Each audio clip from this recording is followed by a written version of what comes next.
In this video, we're going to be looking at page 2 in the practice set on the ellipses page. And folks, we're going to be going over a lot of these together to get you more comfortable with what ellipses look like graphically and how we find their key features. So if you weren't feeling great about some of that vocab in the last video over the notes, this will help you get the hang of some of those key features. So first, on numbers 1 through 3, we want to write an equation for each ellipse. Now, what we learned in the note packets was that how the equation looks depends on if it is a horizontal or a vertical ellipse. So let's go ahead and start by identifying which orientation each of these three ellipses has. Since this one is longer in the x direction, this would be a horizontal ellipse. This one is longer in the y direction, so this would be a vertical ellipse. This one is longer in the x direction, so this is going to be a horizontal ellipse. So that's helpful whether you are writing the equation or if you are trying to graph it, is figuring out the orientation. Let's go ahead and start with the skeletal version of the equation for an ellipse. Remembering that the numerators looks just like our equation for a circle. So x minus h squared plus y minus k squared. But instead of being equal to the radius squared, it is equal to 1. And each of these has the denominator of either a squared or b squared. Now, in the notes, we talked about how a squared is always the bigger one, and it always goes under the corresponding variable with the orientation direction.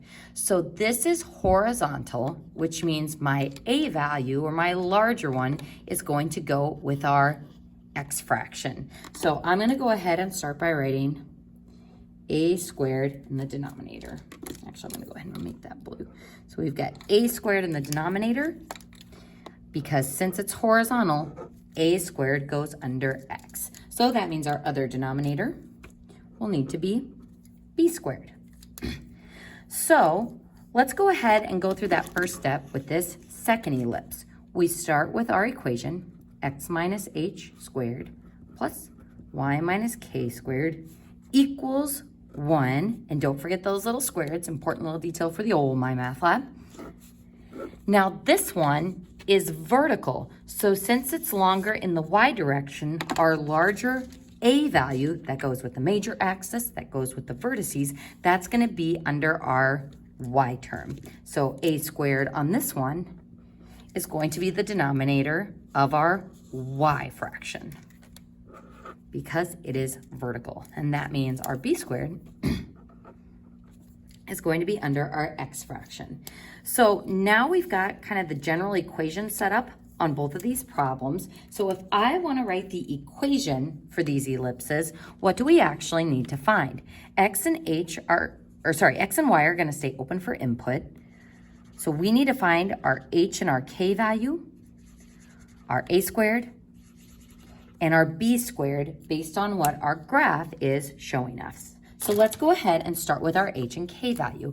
H and k refer to our center. So if I look at this ellipse, you can either just visually tell that the center is at 0, 0, or if you wanted to be absolutely sure, you could connect the vertices and the co-vertices, drawing in your major axis and your minor axis, and the center is where those two axes intersect. So our center for this ellipse is at 0, 0.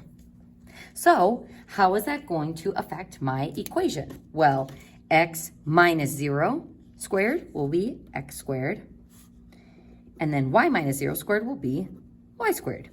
Easy enough. Excuse me.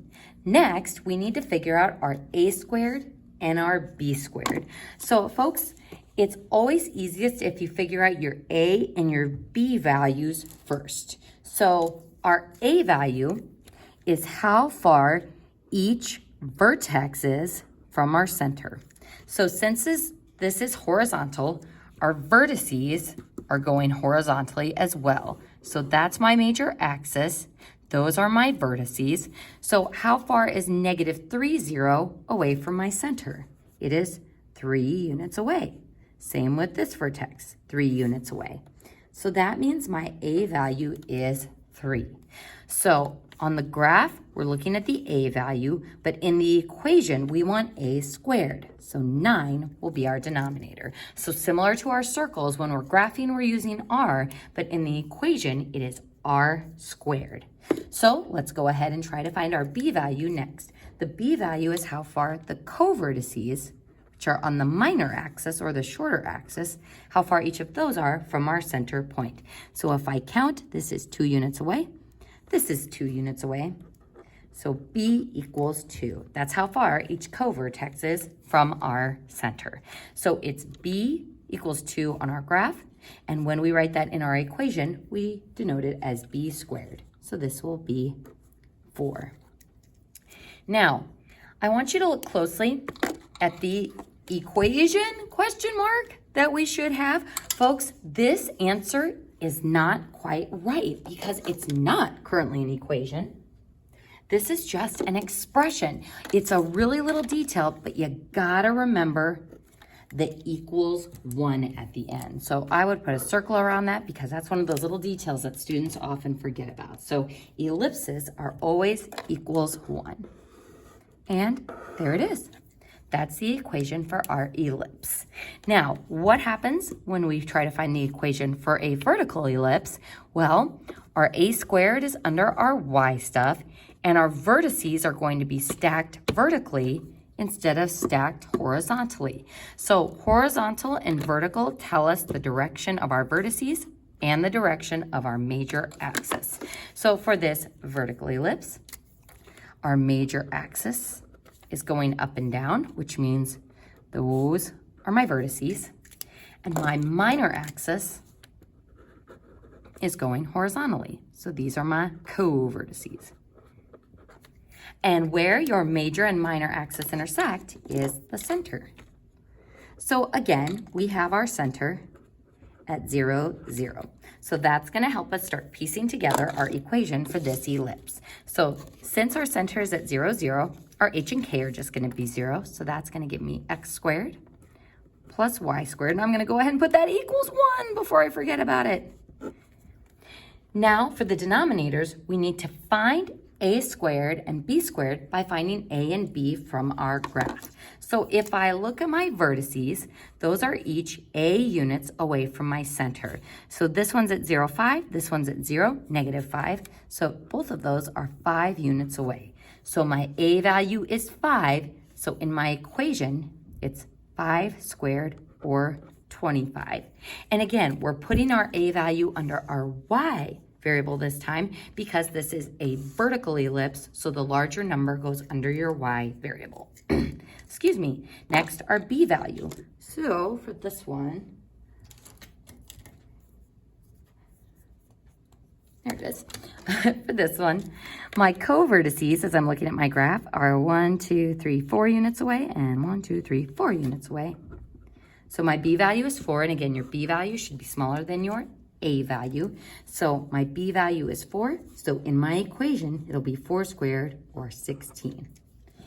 So again, we've got both of our fractions, a plus sign in between, our happy little equals 1 at the end.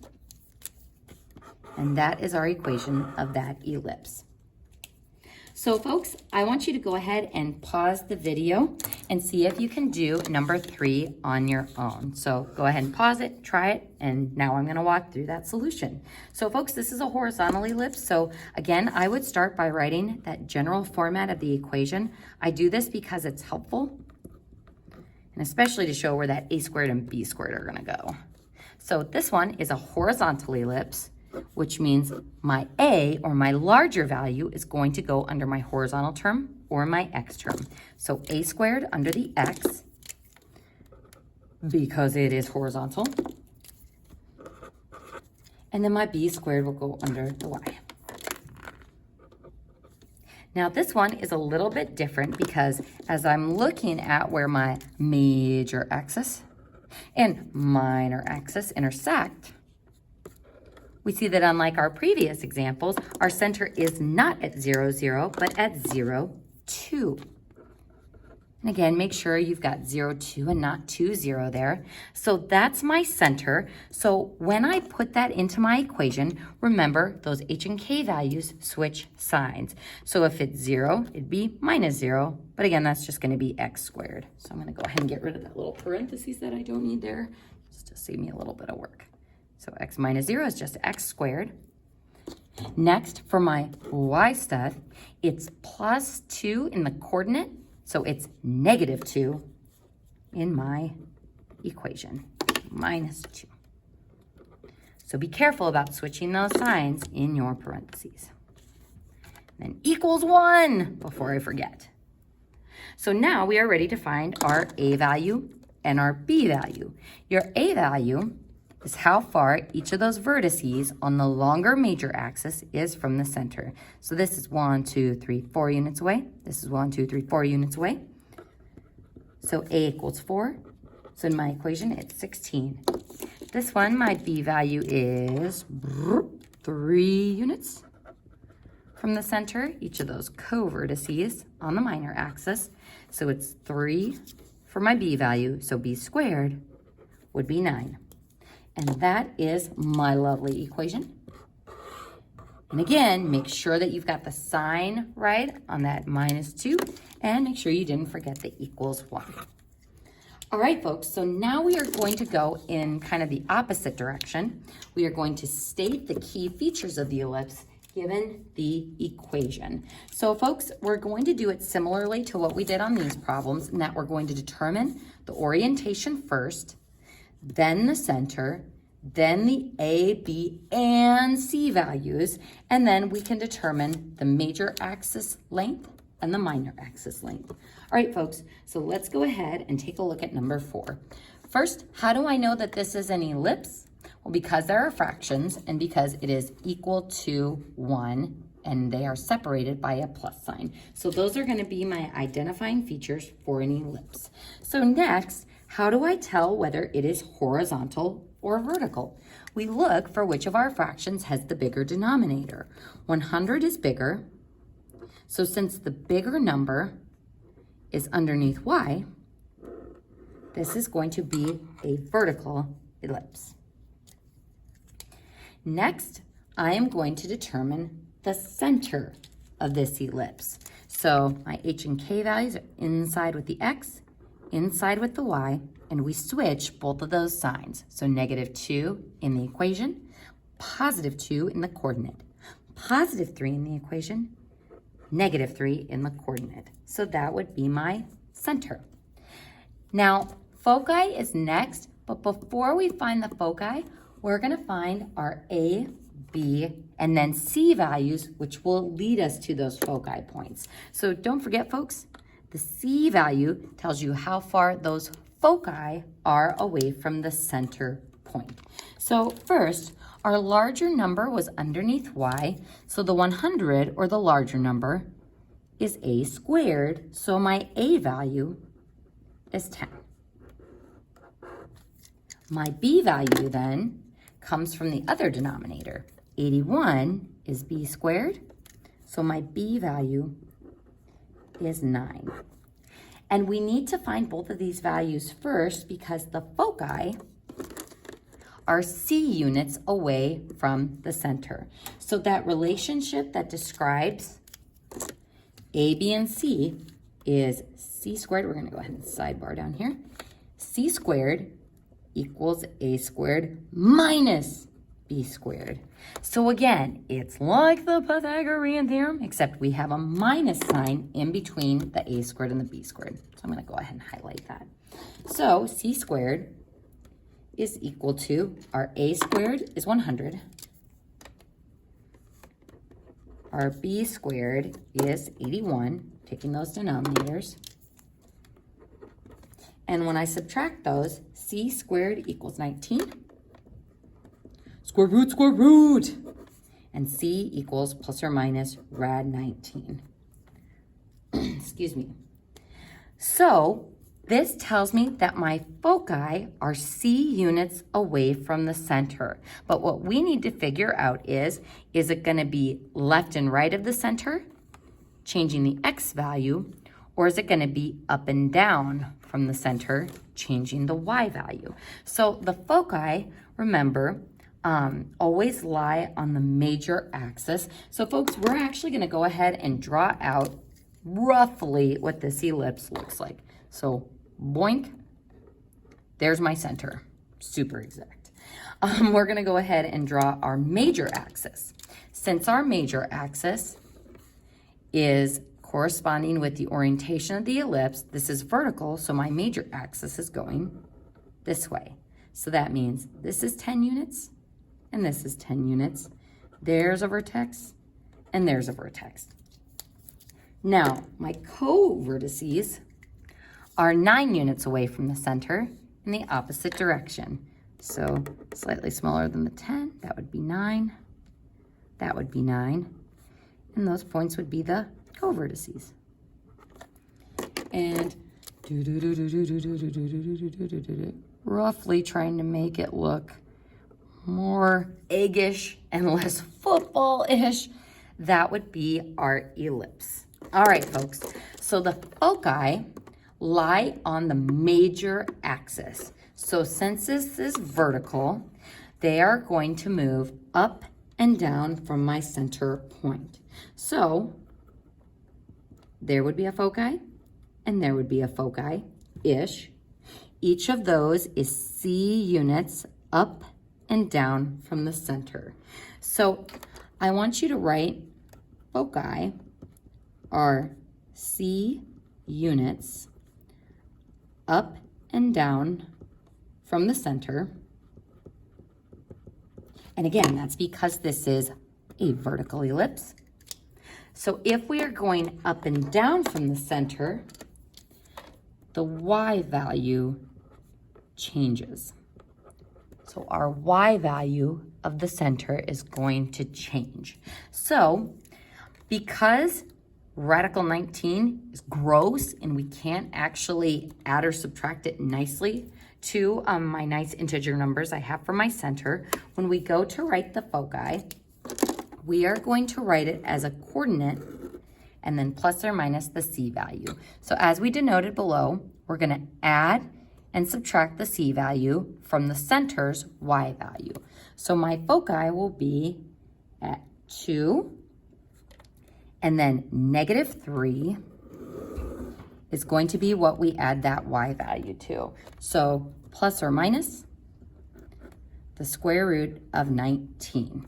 So folks, our last thing we're going to do on this problem is state the major axis length. Your major axis is 2a.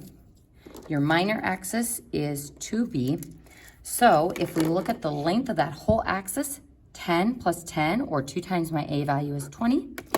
And b plus b, or 2 times my b value, would be 18.